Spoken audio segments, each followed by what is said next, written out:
Hi அபி. என்ன வேணும்?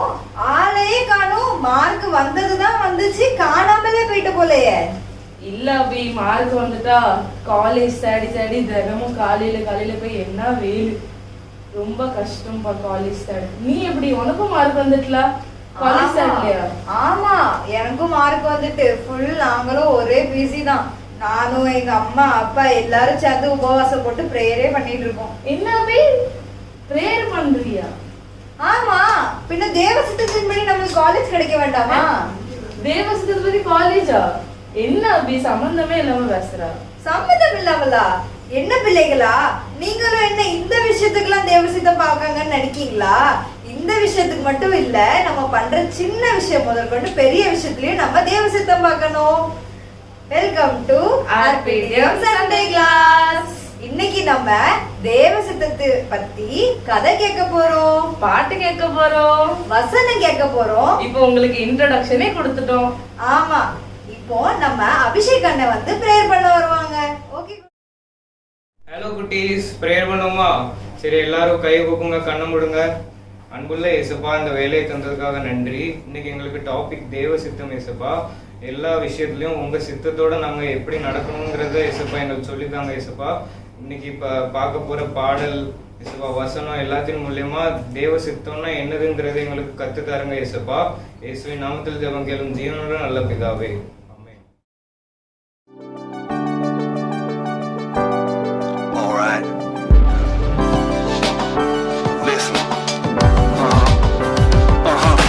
Worship forever, we will praise Him forever, we will lift Him forever, He loves us forever, forever. நேற்றும் இன்றும் மாறா ஒரு தேவன் நமக்குண்டு, நேச கரத்தால் தாங்கும் ஒரு நண்பன் நமக்குண்டு. நேற்றும் இன்றும் மாறா ஒரு தேவன் நமக்குண்டு, தாங்கும் ஒரு நண்பன் நமக்குண்டு. அவர் வானில் சிறந்தவர், இந்த புவியிலும் பெரியவர், நம்பலனும் மாணவர், அவர் சர்வ வல்லவர். அவர் வானில் சிறந்தவர், இந்த புவியிலும் பெரியவர், நம்பலனும் மாணவர், அவர் சர்வ வல்லவர். He's the best, the best, நம் தேவன் பெஸ்ட் தான். He's the best, the best, நம் தேவன் பெஸ்ட் தான். அவர் கிருபை பெஸ்ட் தான், அவர் வார்த்தை பெஸ்ட் தான், அவர் அன்பு பெஸ்ட் தான், எல்லாமே பெஸ்ட் தான். Alright. Listen.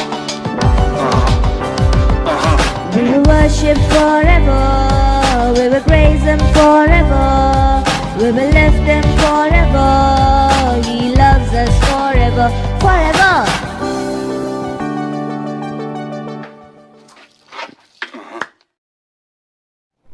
ஹலோ குட்டீஸ், எல்லாரும் எப்படி இருக்கீங்க? நல்லா இருக்கீங்களா? இந்த மறுபடியும் இந்த சண்டே கிளாஸ்ல உங்க எல்லாரையும் பாக்குறதுல அண்ணனுக்கு ரொம்ப சந்தோஷம். எல்லாரும் கதை கேட்க ரெடி ஆயிட்டீங்களா? இன்னைக்கு தேவ சித்தம்ங்கிற டாபிக்ல நம்ம கதை கேட்க போறோம். ரெடியா இருக்கீங்களா? சரி, ஒரு ஊர்ல 3 மரம் இருந்துச்சாம். 3 மரம் எங்க இருக்கும்? காடுகள்ல இருக்கும், அப்படிதானே? அது காடுல உள்ள ஒரு 3 மரத்தோட கதையாம். அந்த 3 மரமும் ஹைட்டா இருக்குமா, ரொம்ப ஹைட்டா வளர்ந்துகிட்டே இருந்துச்சாம், பெரிய மரமா. அப்போ அந்த ஊர்ல ராஜேஷ்னு ஒரு அண்ணன் இருந்தாங்களாம். அந்த அண்ணன் என்ன செய்வாங்களாம், அந்த காட்டுக்கு போகும்போது அந்த மரத்திட்ட போய் பேசினாங்களாம்.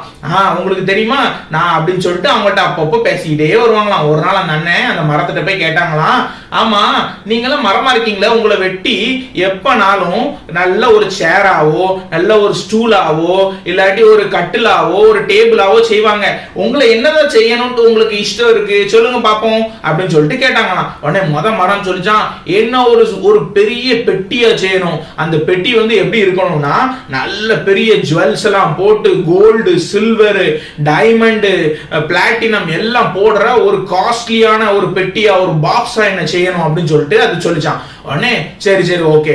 ரெண்டாவது மரம் சொல்லிச்சான், என்ன வந்து ஒரு பெரிய போட்டா செய்யணும், ஒரு ஷிப் மாதிரி செய்யணும், அதுல வந்து பெரிய ஹையர் அபிஷியல்ஸ் கவர்மெண்ட் ஆபீசர்ஸ் நல்ல நாட்டுல பெரிய பெரிய பதவியில இருக்கவங்க, ராஜா, மந்திரி, அவங்க எல்லாம் மாத்திரம் போற மாதிரி, எல்லாராலும் நார்மலான ஆட்கள் போற மாதிரி இல்ல, பெரிய பெரிய ஆட்கள் போற மாதிரி பெரிய போட்டா, பெரிய ஷிப்பா என்ன செய்யணும் அப்படின்னு சொல்லிச்சான். உடனே 3ஆவது மரம் சொல்லிச்சான், என்ன எப்படி இருக்கணும்னா, நான் என்னது செஞ்சாலும் என்ன ஓகே, ஆனா என்ன பாக்குறவங்க எல்லாருமே என்ன ஏறெடுத்து மேலதான் பார்க்கணும், என்ன அவ்வளவு ஒரு உயரத்துல வைக்கணும் அப்படின்னு சொல்லிச்சான். உடனே ராஜேஷ் என்ன சொன்னாங்களாம், நீங்க சொன்னதெல்லாம் உங்களோட இஷ்டம், ஆனா எப்பவுமே நம்மளோட இஷ்டத்தை விட ஏசப்பா நம்ம வாழ்க்கையில என்ன செய்யணும்னு நினைக்காங்க, ஏசப்பாவோட இஷ்டம், ஏசப்பாவோட சித்தம் நம்ம வாழ்க்கையில இருந்துச்சுன்னா நம்மளோட வாழ்க்கை எப்பவுமே ஜாலியா இருக்கும். நீங்க ஆனால டெய்லி பிரேயர் பண்ணணும். எப்படி பிரேயர் பண்ணணும், ஏசப்பா எங்களோட ஆசை இது, ஆனா உங்களோட இஷ்டம் எதுவா இருந்தாலும் அதை நாங்க செய்யறோம் ஏசப்பா, அதுதான் ஜாலியா இருக்கும், ரொம்ப ஹாப்பியா இருக்கும் அப்படின்னு சொல்லிட்டு நீங்க டெய்லி பிரேயர் பண்ணணும் ஆண்டவர்கிட்ட அப்படின்னு சொல்லிட்டு ராஜேஷ் என்ன போயிட்டாங்களாம். அன்னையில இருந்து ரொம்ப நாள் அந்த 3 மரமும் வளர்ந்துகிட்டே இருந்துச்சான். டெய்லி ஆண்டவர்கிட்ட பிரேயர் பண்ணுமா, ஆண்டவரே எங்களோட இஷ்டம் இது, ஆனா இது மட்டுமே நடக்க வேண்டாம், நீங்க எங்க வாழ்க்கையில என்ன இஷ்டம் என்ன சித்தம் வச்சிருக்கீங்களோ அது நடக்கட்டும் ஏசப்பா அப்படின்னு சொல்லிட்டு அவங்க எல்லாம் ஆண்டவர்கிட்ட 3 மரமும் ஜெபம் பண்ணிக்கிட்டே இருந்துச்சான். ஒரு நாள் ஒரு அண்ணன் பெரிய கோடாரி எடுத்துட்டு 3 மரத்தையும் டங் டங் டங் டங்னு வெட்டி ஒரு இடத்துல கொண்டு போய் போட்டாங்களாம். 3 மரமும் பிரேயர் பண்ணிட்டே இருக்குதான், ஏசப்பா ஆண்டவரே எங்களுக்கு இது இஷ்டம், உங்களோட சித்தம் என்ன, எங்களோட சித்தம் என்னன்னு ஜெபம் பண்ணிக்கிட்டே இருந்துச்சான். ஒரு நாள் ஒரு அண்ணன் முத மரத்தை எடுத்துட்டு போய் ஒரு பெட்டி செஞ்சு அவங்களோட ஆசை என்ன, ஒரு பெரிய ஜுவல் பாக்ஸா வைக்கணும், ஒரு காஸ்ட்லியான திங்ஸ் போடுற பாக்ஸா வைக்கணும் தானே ஆசை, அதே மாதிரி ஒரு பாக்ஸா செஞ்சு மாட்டு தொழுவுல கொண்டு போய் போட்டாங்களாம். ஐயோ பாவம் அப்படிதானே. ஆனா அந்த மரம் சொல்லிச்சான், ஆண்டவரே என்னோட இஷ்டம் ஒரு ஜுவல் பாக்ஸா, ஒரு பெரிய காஸ்ட்லி பாக்ஸா மாறணும் தான், ஆனா உங்களோட இஷ்டம் உங்களோட சித்தம் ஒரு மாட்டு தொழுவத்துல என்ன ஒரு பெட்டியா வைக்கோல் போடுற பெட்டியா போட்டீங்க, ஆனாலும் இதை நான் சந்தோஷமா ஏத்துக்கிறேன், உங்க சித்தத்தை நான் செய்வேன் அப்படின்னு சொல்லிட்டு அது ஜெபம் பண்ணி நன்றி சொல்லிச்சு ஆண்டவருக்கு. அதுக்கப்புறம் என்னாச்சா, கொஞ்ச நாள் கழிச்சு ஒரு அப்பாவும் அம்மாவும் அந்த இடத்துல போயிட்டே இருந்தாங்களாம். அப்போது அந்த அம்மாவுக்கு என்னாச்சுன்னா, குழந்தை பிறக்கிற மாதிரி அவங்களுக்கு கர்ப்பமா இருந்தாங்களாம். குழந்தை பிறக்கிற சூழ்நிலை வரும்போது பக்கத்துல எந்த ஹாஸ்பிட்டலுமே இல்லையே, பக்கத்துல ஒரு மாட்டு தொழுவம் இருந்துச்சான். அங்க போயிட்டு அவங்களுக்கு உடனே குழந்தை பிறந்துட்டான். அந்த குழந்தையை எடுத்து அந்த பெட்டியில போட்டாங்களாம். அது யாருன்னு பாத்தீங்கன்னா, அதுதான் நம்ம ஏசப்பா பிறக்கும் போது அவங்கள ஒரு பெட்டியில தூக்கி போட்டாங்களாம். இதுதான் அந்த ஃபர்ஸ்ட் மரத்தோட பெட்டி, அப்படிதானே. அப்பதான் அந்த ஃபர்ஸ்ட் மரத்துக்கு புரிஞ்சுச்சான், நம்ம நினைச்சோம் நம்ம ஒரு காஸ்ட்லியான ஜுவல் பாக்ஸாவோ ஒரு கோல்டு போடுற பெட்டியாவோ என்ன வைக்கணும்ட்டு, ஆனா ஏசப்பாவே என்கிட்ட ஏசப்பாவே என் பெட்டியில போட்டிருக்காங்களா, ஆண்டவரே உனக்கு நன்றி, உங்க சித்தத்தின்படி நான் ஒப்பு கொடுத்ததுனால எனக்கு இவ்வளவு பெரிய மகிமை கொடுத்துட்டீங்க, இவ்வளவு பெரிய உயர்வை கொடுத்துருக்கீங்க, நன்றி அப்படின்னு சொல்லிச்சான். அதுக்கப்புறம் கொஞ்ச நாள் கழிச்சு இன்னொரு அண்ணன் போய் அந்த 2வது மரத்தை எடுத்துட்டு ஒரு சின்ன போட்டா செஞ்சுட்டாங்களாம். அதோட ஆசை என்ன, பெரிய ஷிப்பா செய்யணும் அப்படிதானே. ஆனா அந்த சின்ன போட்டா செஞ்சவொடனே அந்த போட்ல எல்லாரும் மீன் பிடிப்பாங்களாம், ஒருத்தர் போய் மீன் பிடிச்சிட்டு வருவாங்களாம்.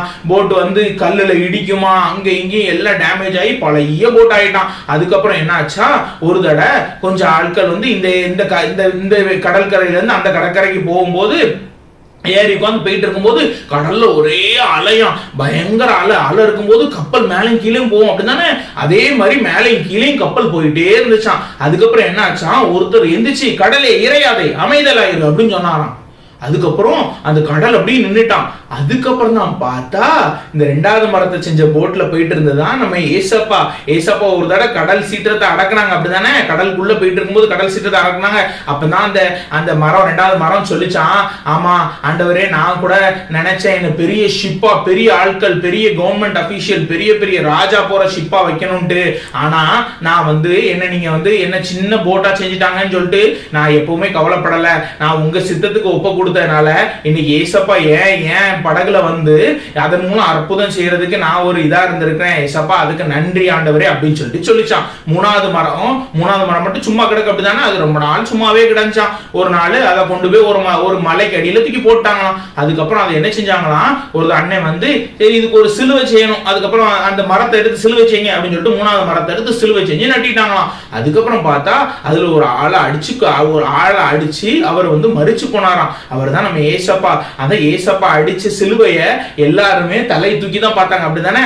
அதோட ஆசையும் அதான், 3வது மரத்தோட ஆசை அப்படிதான் இருந்துச்சு. ஆனா ரொம்ப நாள் உதவாமலே சைட்லயே கிடந்த மரமா இருந்துச்சு. அப்போனா அது ஜோம் பண்ணிச்சான், ஆண்டவரே நான் என்னோட இஷ்டத்தை சொல்லிட்டேன், உங்க சித்தம் எதுவா இருந்தாலும் நான் அதை ஏத்துக்கிறேன் ஏசப்பா அப்படின்னு சொல்லிட்டு அது வந்து ஜோம் பண்ணிட்டே இருந்துச்சா. கடைசியில பார்த்தா ஏசப்பா நம்ம பாவங்களுக்கு எல்லாம் மறிச்சு நம்மளுக்கு பரிசுத்தமாக்கி இருக்காங்க, அப்படிதானே? நம்ம பாவங்கள் சாபங்கள்லாம் நீக்கி இருக்காங்க, நம்மளுக்கு பாவ மன்னிப்பு கொடுக்கிறது. அவங்க சிலுவையில் அறையப்பட்டாங்க, அப்படிதானே? அதே மாதிரி அந்த மரத்தை, அந்த சிலுவையில் அடிக்கப்பட்ட மரம் தான் அந்த 3வது மரமா. அப்ப எல்லாரும் ஏசப்பா இறக்கும் போது மேல தூக்கி எல்லாம் இப்படியே பார்த்தாங்களா, என்னடா இந்த மரம், யாரு இது, யார் இவரு இன்னைக்கு சிலுவையில் அடிக்கப்பட்டிருக்காங்க அப்படின்னு சொல்லிட்டு மேல தூக்கி பார்த்தாங்களாம். அப்போ வந்து அதோட ஆசையை நிறைவேறிட்டு, நீ இந்த கேட்டுட்டு இருக்க தம்பி தங்கச்சி, இந்த 3 மரம் மாதிரி உனக்கு உன் இருதயத்துல, உங்களுக்கு உங்க இருதயத்துல ஏசப்பா நான் அது வாங்கணும், ஏசப்பா நான் இது வாங்கணும், நான் டாக்டர் ஆகணும், நான் இன்ஜினியர் ஆகணும், எனக்கு அது வேணும், எனக்கு இது வேணும்னு சொல்லிட்டு நிறைய ஆசை இருக்கும், அப்படிதானே? எனக்கு அந்த கலர் ஷர்ட் பிடிக்கும், எனக்கு 2 ஷர்ட் வேணும், எனக்கு டிஷர்ட் வேணும், எனக்கு ஷூஸ் வேணும், அப்படிதானே? நம்ம அம்மா பாட்ட நம்ம சொல்லிக்கிட்டே இருப்போம். ஆனா நம்ம எப்பவுமே எந்த ஸ்கூல் படிச்சாலும், நம்ம ஸ்கூல் படிக்கும் போது 10th முடிச்சு ஏசப்பா நான் எந்த கோர்ஸ் படிக்கணும், உங்களுக்கு சித்தம் என்ன ஏசப்பா, இது என்னோட இஷ்டம், இது மேக்ஸ் நான் எடுக்கணும், அது எனக்கு இஷ்டம், உங்க இஷ்டம் என்ன ஏசப்பா அப்படின்னு சொல்லிட்டு ஒரு சின்ன சின்ன காரியத்திலேயே நம்ம சொல்றதுல இருந்து ஏசப்பா நம்ம லைஃப்ல செய்யற விஷயங்கள் ரொம்ப ஹாப்பியா இருக்கும். எப்படி அந்த 3 மரமும் அது வந்து அது யூஸ் இல்லாம ஒரு பொருளா செய்யப்பட்டா கூட இந்த ஆண்டவரோட சித்தத்துக்கு ஒப்பு கொடுத்ததுனால அது ரொம்ப ஹாப்பியா ஏசப்பாவே தூக்கி சுமக்கிற ஒரு மரங்களா அந்த 3 மரம் மாறிச்சான். தம்பி தங்கச்சி நீனும் யோசித்து பாரு, நீயும் நிறைய நம்ம லைஃப்ல டிசிஷன் எடுப்போம், அப்படிதானே? நம்ம எந்த ஸ்கூலுக்கு போகணும், நம்ம அம்மா அப்பா சொல்லுவாங்க இந்த ஸ்கூலுக்கு போ, இல்ல என் ஃப்ரெண்ட் அந்த ஸ்கூல்ல தான் படிக்கணும், அந்த ஸ்கூலுக்கு தான் போவேன்னு நம்ம நிறைய நேரம் சொல்லியிருக்கோம், அப்படிதானே? காலேஜ் படிக்கிறவங்க கூட நம்ம எந்த காலேஜ் எடுக்கணும், எந்த கோர்ஸ் எடுக்கணும் தெரியல, ஆனா நம்ம இஷ்டப்படி நிறைய நேரம் செஞ்சிடறோம். ஆனா நம்ம தேவ சித்தத்துக்கு ஒப்பு கொடுத்தா சின்ன சின்ன விஷயத்துல கூட ஏசப்பா நான் இந்த இது படிக்க போறேன், இதுல இந்த இதுல படிக்கல, உங்க சித்தம் என்ன ஏசப்பா, என்னோட இஷ்டம் இந்த கோர்ஸ் எடுக்கணும், என்னோட இஷ்டம் இந்த ஸ்கூல்ல படிக்கணும், ஆனா உங்க இஷ்டம் என்ன ஏசப்பான்னு ஒவ்வொரு விஷயத்திலையும் கேட்கறதுனால ஆண்டவர் ரொம்ப சந்தோஷப்படுவாரா. எல்லாத்தையும் அவர்கிட்ட கேட்டு செய்யறது மூலம் நம்ம லைஃப் ரொம்ப ஹாப்பியா இருக்கும். சரியா? நம்ம எல்லாம் ஜெபம் பண்ணலாமா? கண்ணை மூடுங்க, கையை கூப்புங்க, ஏசப்பா எங்களையும் உங்க சித்தம் செய்யற பிள்ளைங்களா மாத்துங்க அப்படின்னு சொல்லிட்டு ஜெபம் பண்ணுமா? கண்ணை மூடுங்க, கை கூப்புங்க. ஏசப்பா இன்னைக்கு ஆண்டவரே நாங்க கேட்ட கதைக்காய் நன்றி ஏசப்பா. இந்த 3 மரங்களை வச்சு ஏசப்பா எங்களுக்கு நீங்க கற்றுக் கொடுத்தீங்க ஏசப்பா. அந்த மரங்கள் 3 ஆண்டவரே அதோட ஆசையை உங்கள்கிட்ட சொன்னாலும் ஆண்டவரே உங்க சித்தத்துக்கு ஒப்பு கொடுத்ததுனால ஆண்டவரே நீங்க ஆசையை நிறைவேற்றினீங்க ஏசப்பா. ஒரு நேரம் ஆண்டவரே நிறைய நேரத்துல எங்களுக்கு ஆசைகள் இருக்கு ஏசப்பா, நாங்க எந்த ஸ்கூல் படிக்கணும், எந்த கோர்ஸ் எடுக்கணும், எந்த காலேஜ் போகணும், எங்களுக்கு நிறைய ஆசைகள் இருக்கு ஏசப்பா. ஆனா ஆண்டவரே நாங்க ஆண்டவரே எங்க இஷ்டப்படி நடந்துராதபடி அந்த ஆசைகளை உங்கள்கிட்ட சொல்றோம். உமக்கு சித்தமானா அது அதுபடி நடக்கட்டும், இல்லாட்டி ஆண்டவரே உமது சித்தம் எதுவோ ஆண்டவரே அதை நாங்க அர்ப்பணிக்கிறோம் ஆண்டவரே. அந்த உமது சித்தத்தின்படி நடக்க எங்களை ஒப்பு கொடுக்கணும் ஏசப்பா. சில நேரம் நிறைய நேரத்துல ஏசப்பா நாங்க ஆசைப்படுறது ஒரு விஷயமா இருக்கும், எங்களுக்கு கிடைக்கிற ஒரு விஷயமா இருக்கும். ஆனா நீங்க கொடுக்கிற உமது சித்தம் எப்பவுமே பெர்ஃபெக்ட்டா இருக்கும் ஏசப்பா எங்க லைஃப்ல. அதனால ஏசப்பா இவ்வளவு நாள் ஒருவேளை ஏசப்பா நாங்க எங்களோட இஷ்டமோ ஆண்டவரே யாரோ ஒருத்தவங்க சொன்னாங்கன்னு சொல்லிட்டு அதன்படி இஷ்டப்பட்டு நாங்க வாழ்ந்துட்டு இருந்தாலும் ஆண்டவரே இப்ப நாங்க எங்களை ஒரு விஷயம் ஒப்பு கொடுக்குறோம், எங்களை மன்னிங்க ஏசப்பா. எங்களை நல்ல பிள்ளைகளா, உமக்கு பிரியமான பிள்ளைகளா, எங்களை பரிசுத்தமுள்ள பிள்ளைகளா ஆண்டவரே உமது சித்தத்தின்படி வாழ்கிற பிள்ளைகளா நாங்க ஆண்டவரே வாழ்றதுக்கு எங்களை அர்ப்பணிக்கிறோம் ஆண்டவரே. இனிமே செய்யற ஒவ்வொரு சின்ன சின்ன விஷயத்திலயும் உங்க இஷ்டம் என்ன ஏசப்பா, நீங்க இங்க இந்த இடத்துல இருந்தா எப்படி செய்வீங்கன்னு கேட்டு ஆண்டவரே உங்களை போலவே ஆண்டவரே நாங்களும் செய்ய உங்க சித்தத்தை எங்க வாழ்க்கையில எல்லாத்தையும் கடைபிடிக்க எங்களுக்கு ஆண்டவரே கிருபை செய்யுங்க. இயேசுவின் மூலம் ஜெபிக்கிறோம் நல்ல பிதாவே, ஆமென். ஹலோ பிள்ளைகளா, எல்லாரும் வசனம் படிப்போமா? அக்கா சொல்ல என் பின்னாடி நீங்க ரிப்பீட் பண்ணுங்க, ஓகேவா? ஆகையால் நீங்கள் மதியற்றவர்களாய் இராமல் கர்த்தருடைய சித்தம் இன்னதென்று உணர்ந்து கொள்ளுங்கள். எபேசியர் 5:17. இன்னொரு வாட்டி படிப்போமா? ஆகையால் நீங்கள் மதியற்றவர்களாய் இராமல் கர்த்தருடைய சித்தம் இன்னதென்று உணர்ந்து கொள்ளுங்கள். எபேசியர் 5:17. ஓகே குட்டீஸ். ஹாய் சிங்கி, என்ன நீ இன்னைக்கு சோகமா இருக்க? நான் சோகமா இல்ல, நான் உங்க மேல ரொம்ப கோவத்துல இருக்கேன். என் மேல கோவமா? நான் என்ன செஞ்சேன்? நான் எல்லாரும் மேலயும் கோவத்துல இருக்கேன். எனக்கு யாரையுமே பிடிக்காது. நான் எல்லாரும் மேலயும் கோவத்துல இருக்கேன். சிங்கி, கோவப்படுறது நல்லது கிடையாது, கோவப்படுறது பாவம். எனக்கு ஒண்ணும் கேட்கண்டா. சிங்கி, நீ இப்படி இருந்தானே எப்படி சிங்கி நீ பரலோகத்துக்கு போவ? நான் கோவத்துல இருக்கேன்னு சொல்லிட்டேன்ல. நான் வீட்ல இருந்து எங்க அம்மா கிட்ட எங்க அப்பா கிட்டயும் சண்டை போட்டு தலையில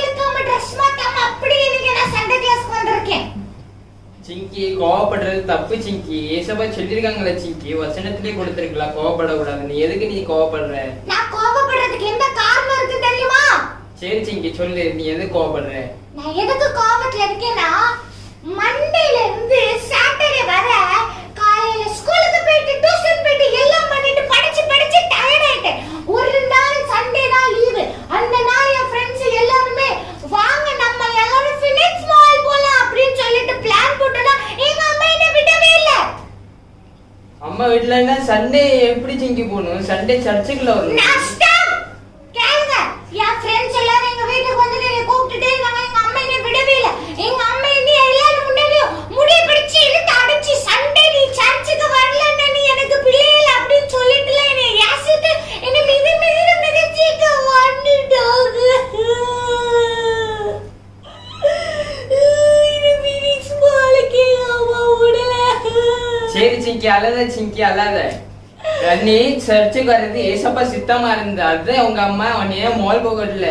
நான் என்ன சொல்லிட்டு இருக்கேன்? நீங்க ஏசப்பா சித்தம் பேசிட்டு இருக்கீங்க. நானும் வந்தர்ல இருந்து பார்த்துட்டு இருக்கேன். நான் வந்தர்ல இருந்து பார்த்துட்டு இருக்கேன். அந்த ராஜா அண்ணே எனக்கு ரொம்ப பிடிக்கும். ஆனா அவங்க இன்னைக்கு எனக்கு அகைன்ஸ்டா தேவ சித்தம் அப்படின்னு சொல்லிட்டு பேசுறாங்க. எங்க அம்மாவும் என்னன்னா தேவ சித்தம் எனக்கு மால் போகுது இல்ல, நீ சர்ச்சுக்கு வரணும், சண்டே கிளாஸ்க்கு இருக்கணும்னு. நீங்க என்னது வசனமாதான் சொல்லிட்டு இருக்கீங்க, மகாராஜனே கதையாதான் சொல்லிட்டு இருக்காங்க. யார் அந்த அபிரேகாவும் அந்த வினலின் அக்காவும் ஸ்டார்டிங்ல இருந்து தேவசித்தம் எல்லாரும் தேவசித்தம் சொன்னா நான் மாலுக்கு போகல. எனக்கு கோபமா வருது. சிங்கி ஒண்ணு நீ இப்ப நல்லா புரிஞ்சுக்கோ. தேவசித்தம் இல்லைன்னு ஏன் நீ இப்போ பிள்ளைங்கள்ட்ட நீ பேசிட்டு இருக்க முடியாது. தேவசித்தம் இருக்கிறதுனாலதான் நீ பிள்ளைங்களுக்கு சுவிசேஷம் சொல்ற. தேவசித்தம் எல்லாத்துக்கும் பின்னாடியே இருக்கு. தேவசித்தம் தான் இப்போ வரை ஒண்ணு உயிரோட வச்சிருக்கு. சரியா சிங்கி? அப்படியா? ஆமா ஆமாண்ணா, இன்னைக்கு நான் மால் போயிருந்தேனா, இன்னைக்கு நான் வந்து இங்க உங்ககிட்ட பேசிட்டு இருக்க முடியாது. அது கரெக்ட். ஆமா, அப்போ நானா தப்பா பண்ணிட்டு இருந்தேனோ இவ்வளவு நேரம்? ஆமா சிங்கி, சண்டே சர்ச்சை கட் பண்ணிட்டு எங்கேயுமே வெளியே போக கூடாது. சண்டே சர்ச்சுக்கு வர்றது அது ஒரு பிரதானமான கட்டளை, வசனத்திலே கொடுத்திருக்காது. அப்போ நான் இங்க சண்டே வர்றது தேவனோட சித்தம். அதனாலதான் ஏசப்பா எங்க அம்மா மூலியமா என்ன ஃபினிக்ஸ் மாலுக்கு விடல. ஆமா சிங்கி, அது உண்மைதான். அப்போ நான் இவ்ளோ தப்பு பண்ணிருக்கேன் இப்ப ஏசப்பாக்கு விரோதமா. காலையில அம்மா அப்பாட்ட சண்டை போட்டு அவங்களுக்கு கீழ்படியாம அவங்க கிட்ட அதுக்கப்புறம் எதிர்த்து பேசி அதுக்கப்புறம் நான் இங்கே சர்ச்சில் வந்துட்டு ஏசப்போட சத்தத்துக்கு கேளாம நான் கோபத்துல உட்கார்ந்து உங்கள்ட்ட நான் கோபமா பேசி என்ன மன்னிச்சிருங்க பப்புவானே.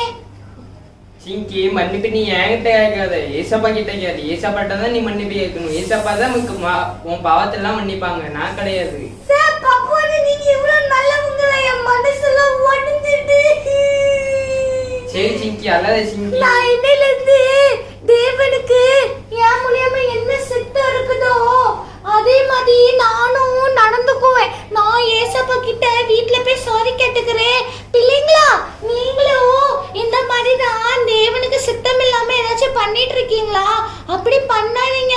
ஸ்டார்டிங்லயே ஏசப்பா உங்ககிட்ட ஏசப்பா உங்க அம்மா மூலமா, உங்க ஃப்ரெண்ட்ஸ் மூலமா, உங்க சண்டே கிளாஸ் டீச்சர் மூலமா, எல்லாரும் மூலமாவும் எச்சரிப்பாங்க. அதன்படி நீங்க கேட்டீங்கன்னா நீங்க தப்பிச்சுக்கலாம். அப்படி நீங்க கேட்கலன்னா ஏசப்பா டாடா பாய் பாய் அப்படி சொல்லிட்டு போயிருவாங்க. கரெக்ட் தானே பப்புவானே? கரெக்டு தான் சிங்கி. ஏசப்பா சித்தத்துக்கு எப்பவுமே ஏசப்பாட்ட நம்ம பேசிட்டே இருக்கணும். ஏசப்பா அவங்க சித்தத்தை நம்மளுக்கு வெளிப்படுத்துவாங்க. ஓகே பப்புவானே. பப்புவானே, எனக்கு ஒரு ஹெல்ப் பண்ணுவீங்களா? என்ன சொல்லு சிங்கி? என் முடி மட்டும் கொஞ்சம் பின்னாடி பண்ணிருங்களா? சரி சிங்கி. Thank you. சரி பப்புவானே, நம்ம எண்டிங் பண்ணிரலாமா? நான் வீட்ல போய் பிரேயர் பண்ணனும். ஆமா சிங்கி, நீ என்ன பண்ணிப்ப எண்டிங்? ஓகே பப்புவானே. பிள்ளைங்களா, எண்டிங் பண்ண முன்னாடி டெய்லி நல்லா பைபிள் படிச்சு என்ன சொல்லுவாங்க, பிரேயர் பண்ணுங்க. அதே மாதிரி உங்க எல்லாருக்குமே ஸ்கூல் ஸ்டார்ட் ஆக போதுல, எல்லாரும் ஹாப்பியா புது பேக் வாங்கி, புது ட்ரெஸ் போட்டு, புது புக்ஸ் வாங்கி, பென்சில் பாக்ஸ், ரப்பர் எல்லாம் வாங்கிட்டு ஃபர்ஸ்ட் நாள் ஏசப்பா சமூகத்துல இருந்துட்டு போங்க. ஓகேவா? சரி, இப்போ நம்ம எண்டிங் பண்ணலாமா? ஓகே, உங்களிடமிருந்து விடை பெறுகிறது உங்கள் சிங்கி, உங்கள் பப்புவனு. எல்லாரும் அடுத்த